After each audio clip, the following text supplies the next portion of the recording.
خدا یسوع ناصری کے نام میں آپ سب کو سلام۔ آج ہم کہنوں کے نسب نامہ کے تعلق سے سیکھنے جا رہے ہیں۔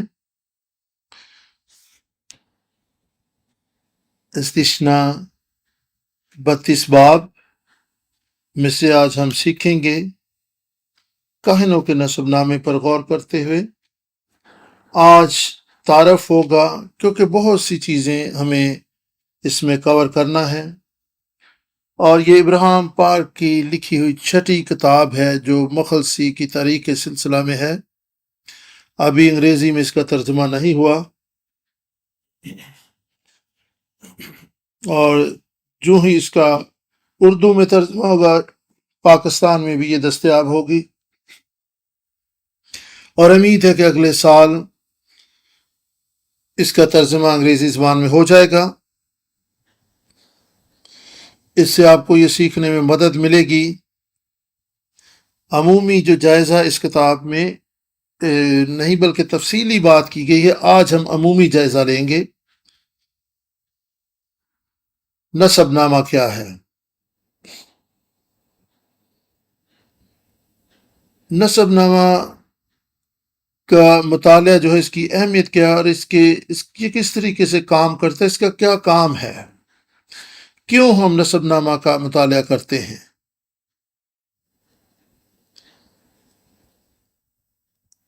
مخلصی کے تاریخ میں ہم مخلصی کے تاریخ جو ہے اس کو دیکھنے کی کوشش کرتے ہیں، اور اس مخلصی کی تاریخ میں ہم تخلیق کو دیکھ رہے ہیں، کس طریقے سے انسان زوال پذیر ہوا۔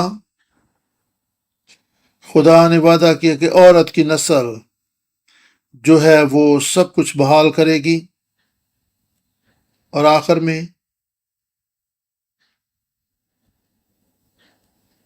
اور پھر ہم تخلیق اور بحالی کے کام کو مکمل ہوتا دیکھتے ہیں، اور یہ خدا یسوع مسیح کی آمد ثانی ہے۔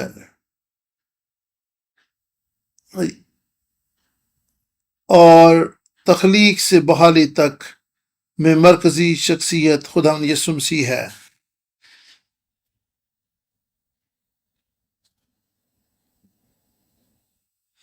خدا یسوع مسیح کی صلیبی موت اور اس کا مردوں میں سے جی اٹھنا، یہ نجات کا جو کام ہے، اس کو مخلصی کی تاریخ کہتے ہیں۔ بائبل مقدس میں پہلے باب 7ویں آیت کو اگر آپ دیکھیں، وہاں لکھا ہے کہ اسی میں تمہیں گناہوں کی معافی ملتی ہے جو ہمارے لیے عوضی بن گیا اور ہمارے لیے قیمت ادا کر دی۔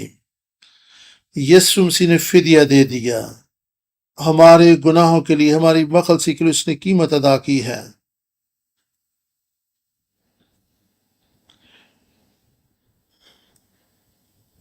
وہ پیدائش 3 باب 15 آیت میں جو وعدہ کیا گیا تھا عورت کی نسل کا، اس کی تکمیل ہوئی۔ اس نے ابلیس کے سر کو کچل دیا ہے۔ مخلصی کے طریق کا سارا کام جو ہے خدا یسوع مسیح کی صلیبی موت پر منحصر ہے، اور اب ہم خدا یسوع مسیح کی آمد ثانی کے منتظر ہیں۔ پہلا کرنتھیوں 15 باب 50 آیت سے 52 آیت تک 2 عام واقعات ہوں گے۔ جو مسیح یسوع میں مر چکے ہیں وہ زندہ ہوں گے۔ جو زندہ ہوں گے، جو پہلے سے زندہ ہوں گے، ابھی موت کا مزہ نہیں انہوں نے چکھا ہوگا۔ اگر ہم اس وقت زندہ ہوں گے تو پھر جو ہم بدل جائیں گے، ہم موت کو نہیں دیکھیں گے بلکہ ہم بدل جائیں گے، روحانی بدن ہمیں مل جائیں گے، تاکہ ہوا میں اڑ کر آسمان پر خدا یسوع مسیح کا استقبال کریں۔ یہ مخلصی کی تاریخ ہے۔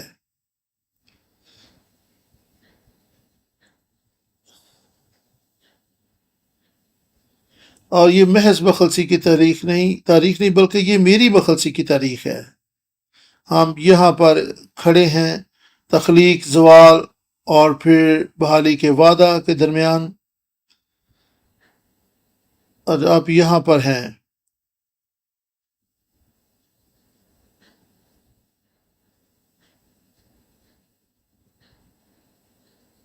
ہم اپنے نجات کی کام کی تکمیل کے بہت قریب ہیں.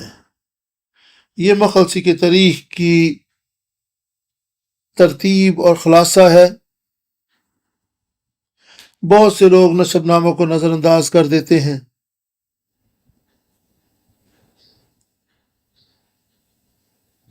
یہ نسب نامہ مخلصی کے تاریخ کے وسیع کام کا خلاصہ ہے.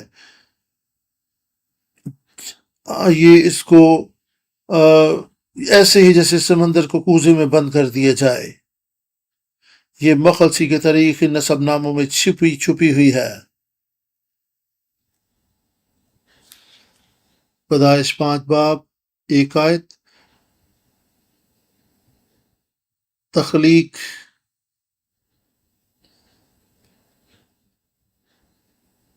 پیدائش کی کتاب جو ہے یہ تخلیقات کی کتاب ہے. اس میں مختلف چیزوں کو مارز وجود میں آتے ہوئے ہم دیکھتے ہیں.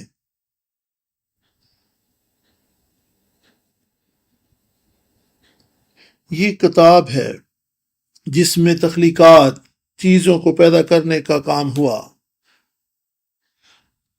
متی 1 باب 1 آیت کو دیکھیں تو یہاں پر ہمیں خدا یسوع مسیح کا نسب نامہ دیکھنے کو ملتا ہے.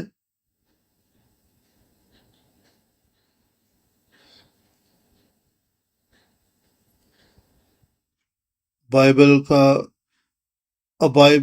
بیبلوس اور ایرولوس. بیبلوس کا مطلب ہے اور یہ عبرانی میں لکھا ہوا نسب ناموں کی کتاب. مخلصی کی تاریخ کا وسیع کام ان نسب ناموں میں مختصر بیان کیا گیا ہے اور ان کے پیچھے تاریخ چھپی ہوئی ہے.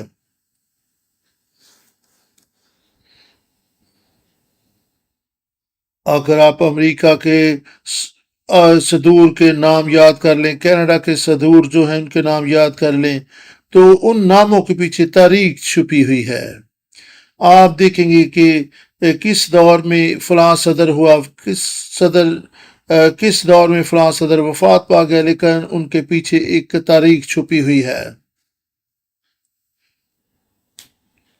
یہ نام، یہ اعداد و شمار جو بائبل مقدس میں نسب ناموں کی صورت میں ہے، اپنے اندر ایک تاریخ سموئے ہوئے ہیں. اور نسب نامے ایک مختصر خلاصہ ہے.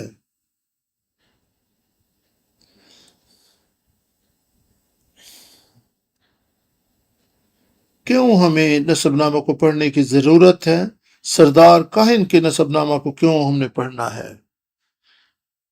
یہ خدا کا حکم ہے، اس لیے ہم نسب نامہ کو پڑھتے ہیں.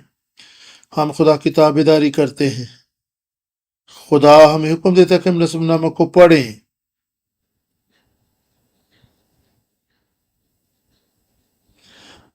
نسب ناموں کو ناچیز نہ جانیں، ان کو نظر انداز نہ کریں، ان کے مطالعے کو آپ غیر معمولی نہ سمجھیں بلکہ ان کو پڑھیں.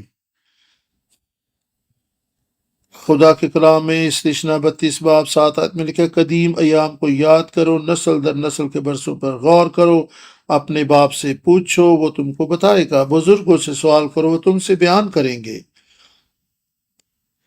ہمیں غور کرنے کے لیے کہا گیا ہے، ہمیں پوچھنے کے لیے کہا گیا ہے، ہمیں دریافت کرنے کے لیے کہا گیا ہے. اور یہ نسب نامے ہیں، نسل در نسل کے برسوں کا حساب ہمیں لگانا ہے. اور یہ بہت ہی اہم مطالعہ ہے جس پر ہمیں غور کرنے کی ضرورت ہے. اور غور کرنے کا مطلب ہے دریافت کرنا اور تحقیق و تفتیش کرنا. یہ خدا کا حکم ہے، یہ خدا کا حکم ہے. اور یہ تاکیدی بات کی گئی کہ آپ کو غور کرنے کی ضرورت ہے، آپ کو دریافت کرنے کی ضرورت ہے، تحقیق و تفتیش کرنے کی ضرورت ہے۔ اور عبرانی زبان کا لفظ شینوت جو نسب نامہ کے لیے، اور یہاں پر اس کا مطلب ہے تاریخیں، اور پھر تواریخ یعنی ہسٹری، نسل در نسل، اس کا مطلب ہے تمام نسلوں کے برسوں کا حساب لگانا ہے۔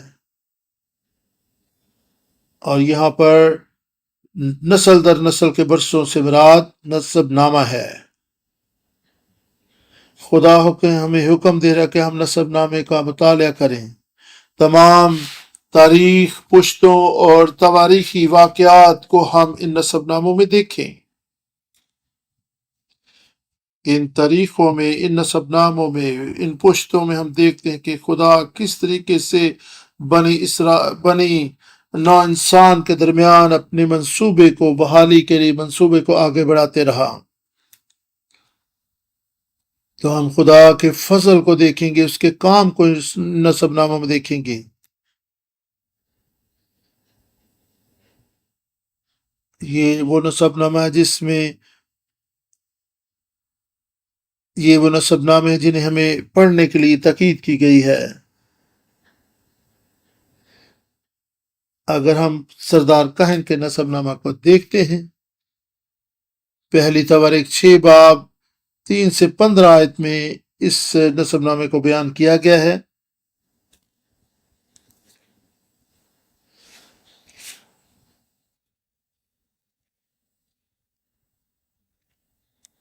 اگر آپ آدم کی تاریخ کو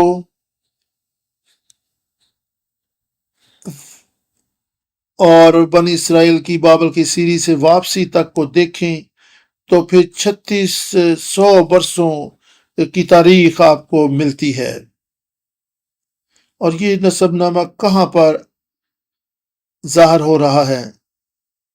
70 برس کی بابل میں اسیری کے بعد جب وہ واپس آئے، آدم سے اس وقت تک 36 برسوں کی تاریخ آپ کو یہاں دیکھنے کو ملتی ہے نسب ناموں میں۔ عزرا نے پرانے عہد نامہ کو یکجا کیا، اور اس نے نسب نامہ کو بھی وہاں پہ یکجا کیا ہے، عزرا جس نے تواریخ کی کتاب کو لکھی ہے۔ اور یہ وہ مقصد تھا جو خدا نے انہیں دیا تھا۔ اور پیدائش 3 باب 15 آیت میں عورت کی نسل کا جو وعدہ دیا گیا تھا، وہ وعدہ ہمیں آگے بڑھتا نظر آتا ہے، جو مسیح یسوع کے وسیلہ سے پورا ہونا تھا۔ اور 70 برسوں کے بعد یہ نسب نامہ مرتب کیا گیا عزرا کاہن کے وسیلہ سے۔ نافرمانی کے سبب سے بنی اسرائیل بابل کے اسیری میں چلے گئے، اور خدا نے انہیں اسیری میں بھیج دیا، اور 70 برس کے اسیری کے بعد وہ خدا کے وعدہ کے مطابق واپس آئے، وہ وعدہ کی سرزمین میں واپس آئے۔ اور یہ نسب نامہ اس بات کا ثبوت ہے کہ مخلصی کی تاریخ جو ہے وہ آگے بڑھتی رہی، اس میں نشیب و فراز آئے، لیکن اپنے مقررہ وقت پر یہ خدا کا کام آگے بڑھتا رہا۔ اس لیے بہت ضروری ہے کہ ہم ان نسب ناموں کا مطالعہ کریں۔ اور لاوی کا قبیلہ جو کہ سردار کاہن کا قبیلہ تھا، اور پھر یہودا کا قبیلہ، سردار کاہن کے نسب نامہ کے وسیلہ سے ہم سمجھتے ہیں کہ روحانی عالم کو ہم جانتے اور پرکھتے ہیں۔ سردار کاہن جو ہے وہ خدا کے حضور پرستش، ستائش اور قربانی گزرانے کے ذمہ دار ہوتے تھے، اور ہمیں خدا کے پھیلاؤٹے اور اس دنیا کے بہاؤ کو دیکھنے کی توفیق ملتی ہے۔ اسی لیے ہمیں تواریخ میں موجود نسب نامے کو بھی دیکھنا اور سمجھنا ہے۔ بہت ضروری ہے کہ ہم تواریخ کی کتاب میں اس نسب نامہ کو دیکھیں جو 6 باب میں موجود ہے۔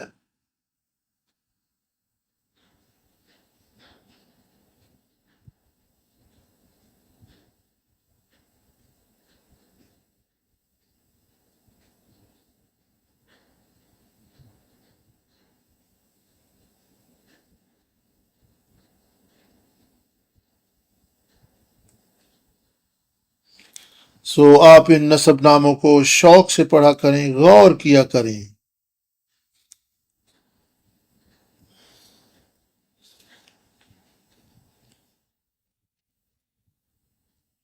رومیو 11 باب کے مطابق جب خدا ہمیں بلاتا ہے تو وہ ہم سے دستبردار نہیں ہوتا۔ رومیو 11:29 میں خدا کے کلام میں لکھا ہے، اس لیے کہ خدا کی نعمتیں بلاوے لا تبدیل ہیں۔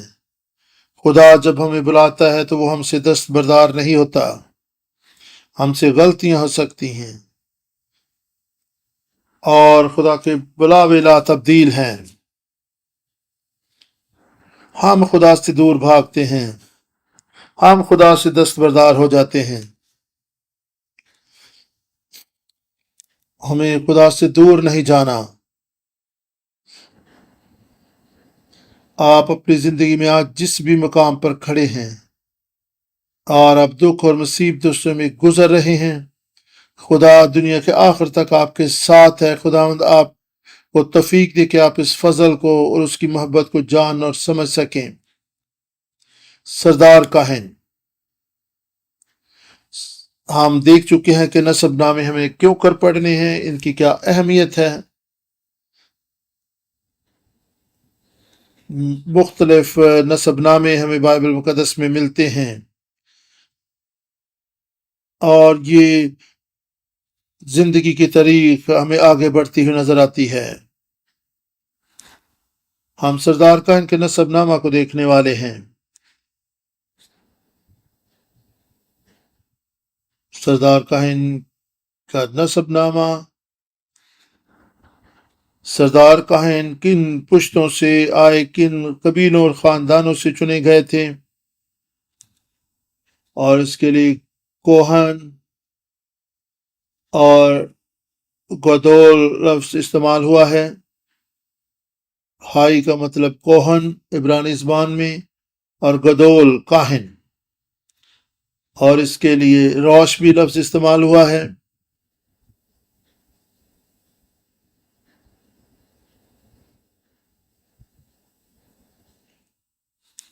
اور اس کا مطلب ہے عظیم کاہن، یعنی کاہنوں کا کاہن، قابل احترام کاہن، دوسرے کاہنوں سے ممتاز کاہن۔ روش کا مطلب ہے ہیڈ، روش کا مطلب ہے سردار، سردار کاہن۔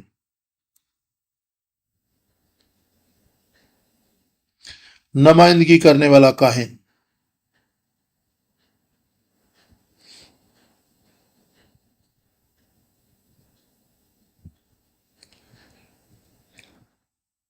یہ دو اہم الفاظ ہیں جو کاہن کو بیان کرنے کے لیے، سردار کاہن کو بیان کرنے کے لیے استعمال ہوئے ہیں۔ کاہن جو ہوتے تھے ان کے مختلف کردار ہوتے تھے، سردار کاہن کے مختلف کام ہوتے تھے، یہ ورشپ اور قربانیوں میں قیادت کی ذمہ داریاں سنبھالتے تھے۔ ایک عبرانی 8 باب کو اگر آپ دیکھیں، 3 آیت، 8 باب 3 آیت اور پھر 9 باب 7 آیت بعد میں آپ پڑھ سکتے ہیں۔ یہ ہیکل کو صاف کرتے تھے، اس ہیکل میں خدمت سر انجام دیتے تھے، اور پرستش اور عبادت میں قائل قیادت کرتے، کلام سناتے تھے، شریعت پڑھ کر سناتے تھے۔ یہ روحانی باتوں میں قیادت کی ذمہ داریاں سنبھالتے تھے۔ یہ بہت ضروری ہے۔ ایک سال میں ایک مرتبہ 7ویں مہینے میں کاہن جو تھا وہ 10ویں تاریخ کو پاک ترین مقام میں جاتا تھا، یہ یوم کفارہ ہوتا تھا، اور سال میں ایک مرتبہ کاہن پاک ترین مقام میں جاتا تھا۔ صحن پاک مقام، پاک ترین مقام، اور پاک ترین اور پاک مقام میں ایک پردہ ہوتا تھا۔ وہاں پر کاہن سال میں ایک مرتبہ جاتا تھا، وہ اس حصے میں اپنی ذمہ داری نبھانے کے لیے جاتا تھا اور اپنے لیے کفارہ دیتا تھا، اپنے خاندان کے لیے کفارہ دیتا تھا، کیونکہ یہ یوم کفارہ ہوتا تھا۔ اور عبارت 16 باب 29 آیت میں اور پھر 12 باب میں آپ ان چیزوں کو دیکھ سکتے ہیں۔ ہمارے فہم و فراست کے لیے عبارت 16 باب 29 آیت 12 آیت، عبرانیوں 8 باب 3 آیت کو ہم دیکھیں گے۔ یہاں پر بڑی گہرائی پائی جاتی ہے۔ 8 باب 3 آیت میں لکھا ہے، اور چونکہ ہر سردار کا نذریں اور قربانیاں گزرانے کے واسطے مقرر ہوتا ہے، اس لیے ضرور ہوا کہ اس کے پاس بھی گزرانے کو کچھ ہو، اور اگر وہ زمین پر ہوتا تو ہرگز کاہن نہ ہوتا۔ عبرانیوں 9 باب 7ویں آیت کو بھی ہم دیکھیں گے، مگر دوسرے میں صرف سردار کاہن سال بھر میں ایک بار جاتا ہے اور بغیر خون کے نہیں جاتا، جسے اپنے واسطے اور امت کی بھول چوک کے واسطے گزرانتا ہے۔ سال میں ایک مرتبہ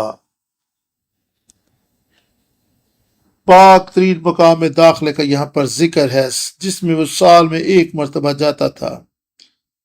7ویں مہینے کی 10ویں تاریخ کو وہ وہاں پر جاتا تھا، اور عبار 16 باب کو ہم دیکھ سکتے ہیں۔ عبار 16 باب، وہاں پر بخور کا دھواں بھی اٹھتا تھا، اور 29ویں آیت میں لکھا ہے، اور یہ تمہارے لیے ایک دائمی قانون ہو کہ 7ویں مہینے کی 10ویں تاریخ کو تم اپنی اپنی جان کو دکھ دینا، اور اس دن کوئی خواہ وہ دیسی ہو یا پردیسی جو تمہارے بیچ بدوباش رکھتا ہو کسی طرح کا کام نہ کرے۔ یہ یوم کفارہ ہے، 7واں مہینہ 10ویں تاریخ ہے۔ 12ویں آیت میں بخور دان وہ پاک ترین مقام میں لے جاتا تھا، اور یہ ایک برتن نما ہوتا تھا، اس مذبح پر سے وہ انگارے لیتا تھا، اس برتن میں ڈالتا، سوختنی قربانی کے مذبح سے برتن لیتا اور اس میں وہ انگارے بھر کر ان پر بخور ڈالتا تھا۔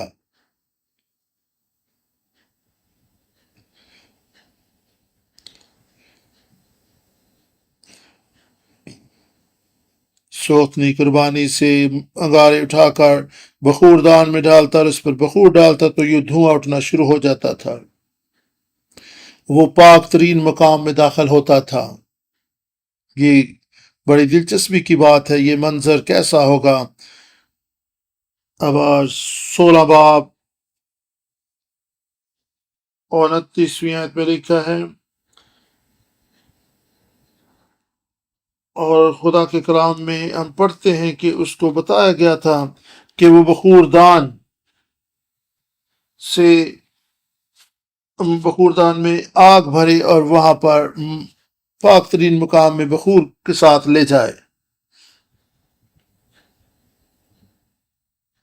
صحن ہوتا تھا، قربان گاہ، اور پھر پیتل کا حوض، اور پھر پاک ترین مقام، اور پھر پاک ترین مقام، اور پاک مقام اور پاک ترین مقام کے درمیان ایک پردہ ہوتا تھا،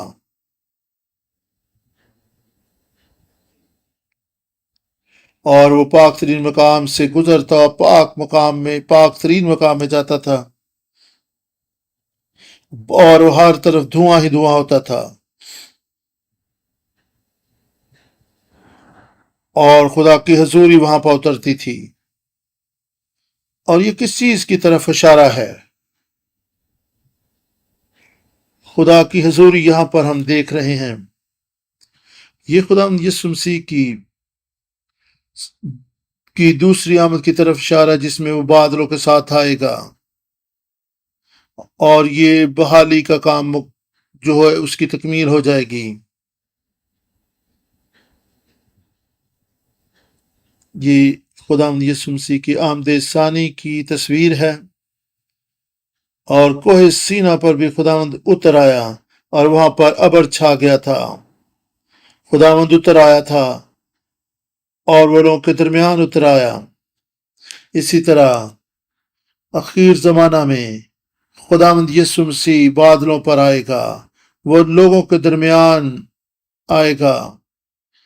یہ اخیر زمانہ کی طرف اشارہ ہے، اور یہ ہماری نجات کے کام کی تکمیل ہوگی، اور ہمیں آسمان پر جا کر خدا کی پرستش اور عبادت کرنا ہوگی۔ مکاشفہ 10 باب 1 آیت میں لکھا ہے، 10 باب 1 آیت مکاشفہ میں، اور پھر مکاشفہ 14 باب میں ہم دیکھ سکتے ہیں 4 آیت میں لکھا ہے،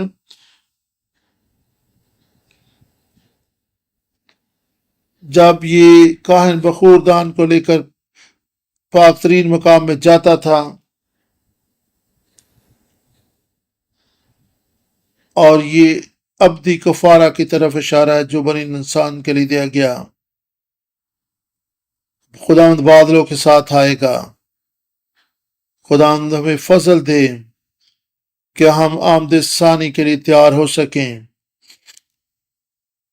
ہم ہوشیار اور بیدار رہیں تاکہ ہوا میں اڑ کر اس کا استقبال کر سکیں۔ ہمیں مسیح یسوع کی حقیقی دلہن بننا ہے، پاک دلہن بننا ہے۔ آمین۔ کاہن پرستش عبادت میں قیادت کرتے تھے، رہنمائی کرتے تھے، اور قربانیاں گزرانے میں بھی اپنا کردار ادا کرتے تھے۔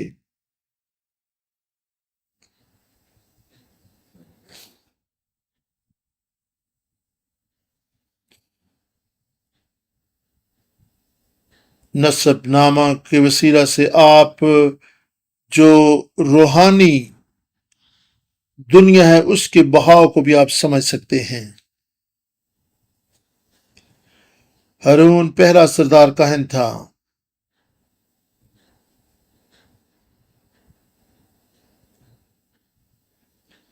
اور یہ خدا کی طرف سے مقرر ہوا، اور پھر اس کے نسب نامہ میں ہم اس کے بیٹوں کو دیکھتے ہیں، اور ایہو اور ندب کو ہم کہانت کی خدمت سنبھالتے دیکھتے ہیں، اور پھر الیعزر، یہ 3 بیٹے جو تھے ہارون کے بعد انہوں نے کہانت کی ذمہ داریاں سنبھالنے والے یہ شخص تھے۔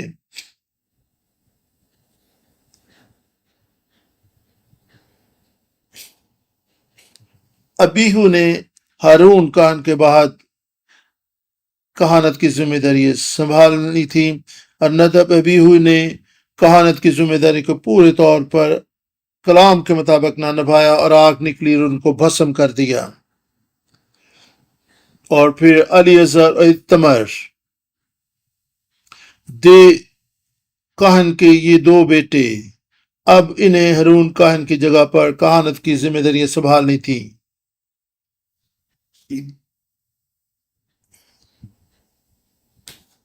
ہم دیکھتے کہ کہانت جو ہے الیعزر اور اتمر کو منتقل ہوئی، اور یہ اتمر بھی کاہن تھا، اور سردار کاہن جو تھا وہ الیعزر تھا، اور خدا کا مسا الیعزر سے، الیعزر کاہن سردار کاہن تھا،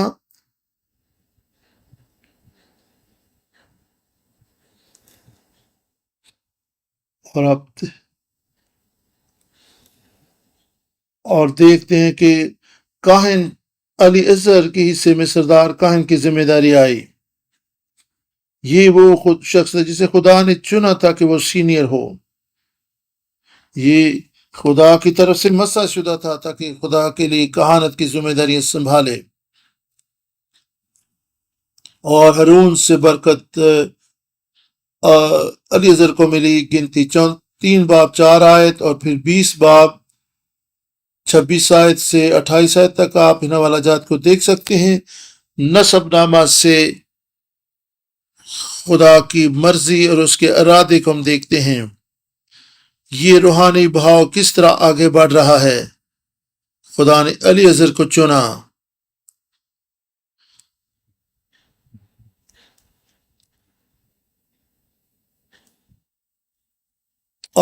اور پھر ہم الیعزر کے بعد آنے والے کاہنوں کو بھی دیکھیں گے۔ گنتی کی کتاب کے ان حوالہ جات کو اگر آپ دیکھیں تو آپ کو یہ ترتیب آگے بڑھتے ہوئے نظر آتی ہے، اور اس روحانی بہاؤ کو ہم آگے بڑھتے ہوئے دیکھتے ہیں، اور یہ روحانی دنیا کا بہاؤ ہمیں آگے بڑھتا ہوا نظر آتا ہے۔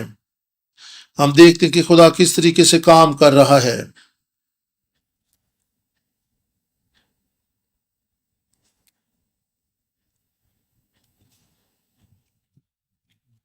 گنتی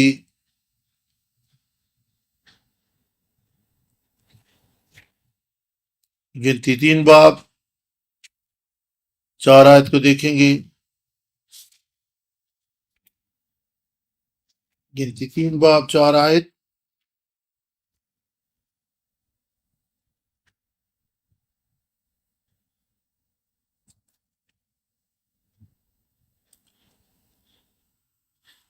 اور نجد عربی ہو تو جب انہوں نے دشت سینہ میں خدا کے زور اوپری آگ گزرانی تب ہی خدا کے سامنے مر گئے، اور الیعزر اتمر نے کہانت کی ذمہ داریاں سنبھالی۔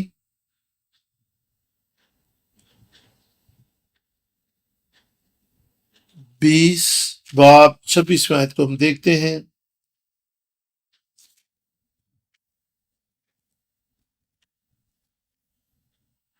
اور 20 باب کی 26ویں آیت میں ہم اس طرح سے پڑھتے ہیں،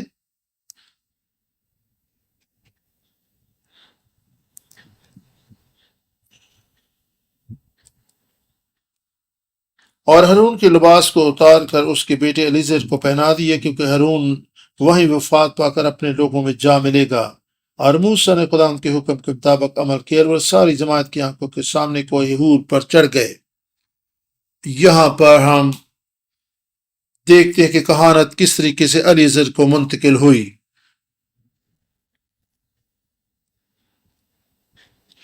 دو چیزوں کے ساتھ میں اختتام کرنا چاہوں گا،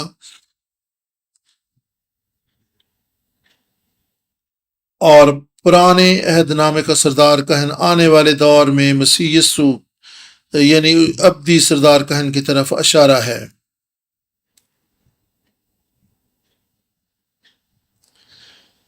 ہائی پریسٹ ابدی کہن کی تصویر کشی کرتا ہے،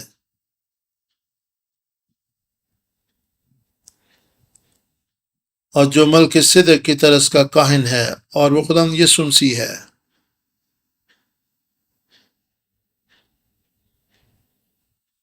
یہاں پر کچھ حوالہ جات آپ کی مطالعہ کے لیے لکھے جا رہے ہیں۔ عبرانیوں 3 باب 1 آیت، 4 باب 14 آیت، اور پھر 16 آیت، اور 10واں باب 22 آیت سے 24 آیت تک۔ اس سے ان آیات سے آپ دیکھ سکیں کہ یسوع مسیح ابدی سردار کاہن ہے۔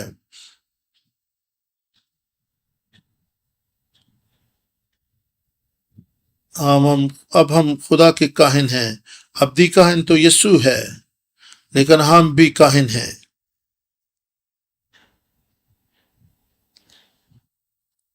سردار کاہن ایمانداروں کی تصویر کشی بھی کرتا ہے۔ پطرس 2 باب 5ویں آیت میں لکھا کہ ہم شاہی کہنے کا فرقہ اور مقدس قوم ہے، تاکہ خدا کے حضور میں قربانیاں گزرانے۔ ہم بادشاہت میں کاہن ہیں۔ مکاشفہ 1 باب 6 آیت، ہم خدا کی بادشاہی ہیں۔ آخر زمانہ میں ہمیں کہانت کی خدمت کے لیے بلایا گیا تھا کہ ہم خدا کے حضور میں قربانیاں، حمد و ثنا کی قربانیاں گزرانے، خدا کی پرستش اور عبادت کریں۔ سردار کاہن کے وسیلہ سے ہم دیکھتے ہیں کہ یہاں پر پاکیزگی اور خدا کی قدوسیت اور الوہیت دیکھنے کو ملتی ہے، اور کاہن رہنمائی کرتا تھا کہ وہاں پر لوگ خدا کی پرستش اور عبادت کریں اور قربانیاں گزرانے۔ ان حوالہ جات کو آپ ضرور پڑھیں۔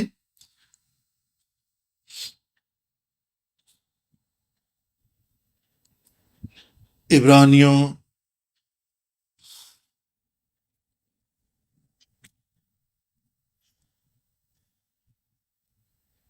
اور ہمیں اپنی